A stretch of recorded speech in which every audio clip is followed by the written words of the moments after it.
Hi, I'm Jamie. I'm a first-year Masters of Architecture and Engineering dual degree student. My final project for Health by Design looks towards the concept of play as placemaking for intergenerational interaction to improve health outcomes. What comes to mind when you think of play? Public parks and playgrounds are important places for building a sense of community and social belonging. They are spaces that belong to everyone, regardless of age, gender, ethnicity, religion, or income. However, seniors are one of the most underrepresented groups using public parks. I seek to explore what play means in the context of Health by Design. The overall intention of my project is to provide space for intergenerational play to improve social, mental, and physical well-being. By 2050, 1/5 of the world's population will be 60 years or older. Therefore, we must consider health for all. Since the beginning of recorded history, young children have outnumbered their elders as a percentage of global population. So how do we design play and aging as this statistic reverses? China has paved the way on development of multi-generational playgrounds. Due to adoption of a national law, which has resulted in a nationwide physical fitness program geared for elderly citizens. Throughout the past decade, other countries followed suit. Spain has planned and constructed the largest number of parks, over 600 models, termed geriatric parks. Cities in the US are slowly beginning to incorporate concepts of multi-generational play into public parks. But where is the intergenerational interaction? Designing a senior citizen, elderly, or geriatric park is further segregating and isolating the aging population. Many factors are limiting the opportunity for intergenerational interaction, and thus there is need for informed design of intergenerational playgrounds across the entire design continuum. Another problem in the current conception of elderly playgrounds is that they are typically designed primarily targeting the improvement of physical health and fitness versus a holistic health approach.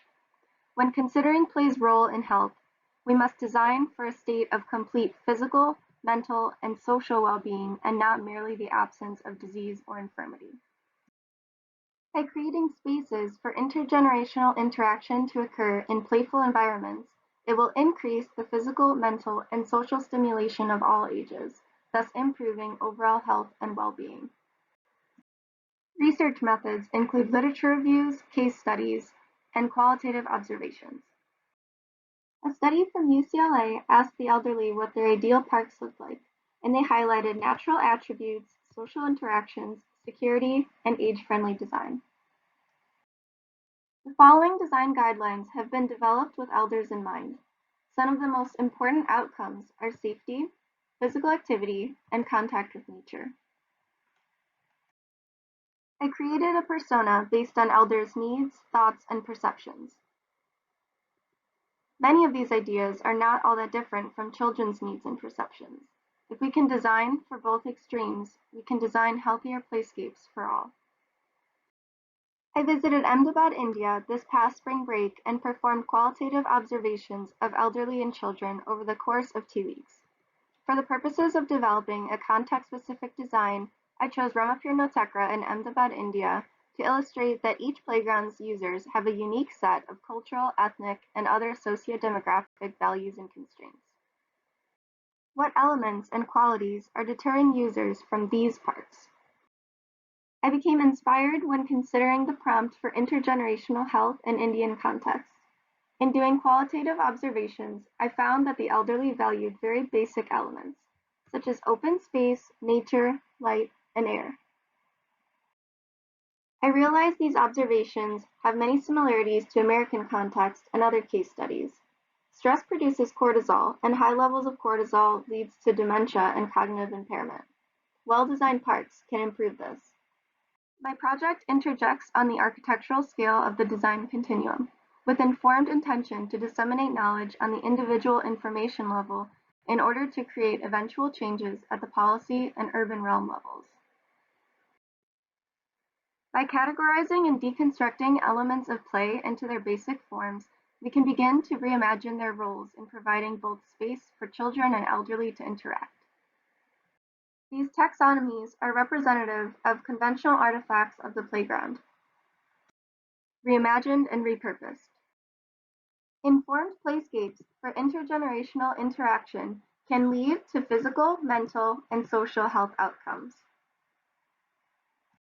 With play in mind, we can begin to bridge the intergenerational gap to improve health and implement this type of thinking elsewhere.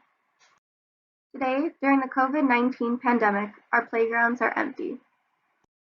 Incorporation of simple ideas such as designing equipment with minimal hand and face contact, like bouncers, can make playgrounds more resilient.